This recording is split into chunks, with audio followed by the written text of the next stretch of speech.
Good morning, afternoon, or evening from whenever or wherever you are watching this video from. I am Jack Adamus, back with my weekly football predictions. Episode 31, game week 36 in the Premier League this weekend. Let's get straight into it. Before you continue watching this video, there's a button below that says subscribe. Why haven't you pressed it yet? We start game week 36 tonight at 8 p.m. We have Luton at home to Everton. Now, Luton have not been playing very well lately. They've only won one of their last 5 games, conceding 15 goals in that time as well. Everton are on a complete contrast to that. They've only lost one of their last 5 games, winning the other 4, which has led to them being mathematically safe this season, and they'll be playing Premier League football again next season. Since February, no team in England's top 4 leagues has lost as many games as Luton. I do think that will change tonight, though. I think they'll get a massive win here, as I reckon they'll beat Everton 2-0 in this one. Moving on to Saturday, we have the 12:30 early kickoff. It is Arsenal at home to Bournemouth. Now, Arsenal have had 2 big wins in their last 2 matches, coming against Tottenham and Chelsea, and all they can do is just keep winning, keeping the pressure on Man City at the top of the table. Bournemouth do come and visit the Emirates, though, with the 8th best away record in the league, and Iriola has got them playing some very good football this season.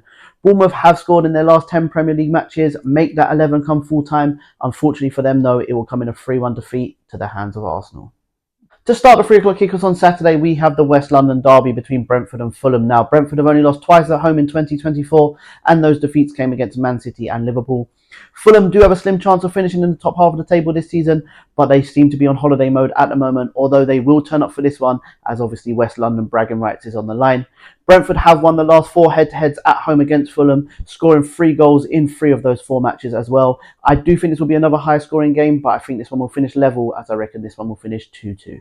Next up, we have Burnley at home to Newcastle. Now, Burnley have been playing some good football recently. Currently, they sit 10th in the form table over the last 5 matches. If they do win here and results go their way, they could find themselves outside the relegation zone. Newcastle, though, they come here 1 point behind Manchester United, who occupy that last European spot. So it's a must-win game here if they want to try and get into European football next season. With the 4th best attack in the league this season with 74 goals, and the fact that Burnley have only scored 1 goal in their last 6 head-to-heads at Turf Moor against Newcastle, I'm going for a 3-1 Newcastle win in this one.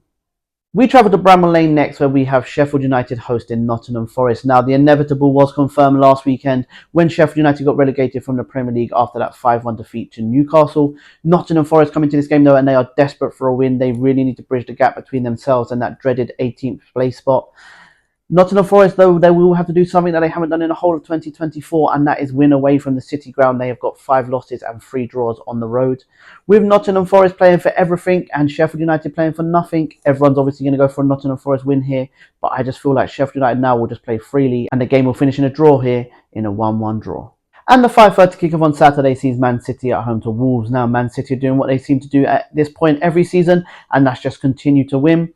Wolves do come here, though. They got their first win in 6 last weekend. They got a result against Luton, and they did win the reverse fixture between these 2 sides earlier on in the season. Man City have won their last 3 games to 0, though. I don't think that'll be the case this time. I do think they'll win, but I think it'll be in a 3-1 victory this time. Moving on to Sunday at 2 p.m, we have Brighton hosting Aston Villa. Now, like I said before, Brighton's bad form has gone under the radar recently. They are winless in their last 6 matches. They have 4 losses and 2 draws to their name in that time as well. Aston Villa did have an off night yesterday against Olympiacos in the Conference League. However, a positive for them, if they win here, they will be 10 points clear of Tottenham in 5th place, and Tottenham will only have 12 points to play for. So a victory here for Villa will pretty much cement them in the top 4 this season. Villa do come here as well. They hold a 3 wins and 3 draws in their last 6 visits to the Amex. I do think that will continue come full time. I do think it'll be a tight game, though, so I'm going for a 1-0 Aston Villa victory in this one. Also at 2 p.m. on Sunday, we have the London derby between Chelsea and West Ham. Now, Chelsea come into this off a 2-0 victory against Tottenham midweek, and they are now unbeaten in their last 5 Premier League home matches, 4 wins and 1 draw in that time. They're scoring freely in that time as well, 17 goals to be exact. West Ham, though, they do come here with the 7th best Premier League away record this season, and as this is a London derby, they'll be well up for this one. Unfortunately for West Ham, though, they haven't been able to keep a clean sheet in their last 15 Premier League matches. I do think that will continue here. I think Chelsea will win this one in another 2-0 victory for them. And at 4:30 on Sunday, it is game of the weekend. It is Liverpool at home to Tottenham now. Liverpool now are out the title race, so for them, this is literally just about sending Klopp off on a high. They do still have the best home record in the Premier League, though, this season. Tottenham only have 1 win in 2024 on the road, and they haven't beaten Liverpool at Anfield since 2011.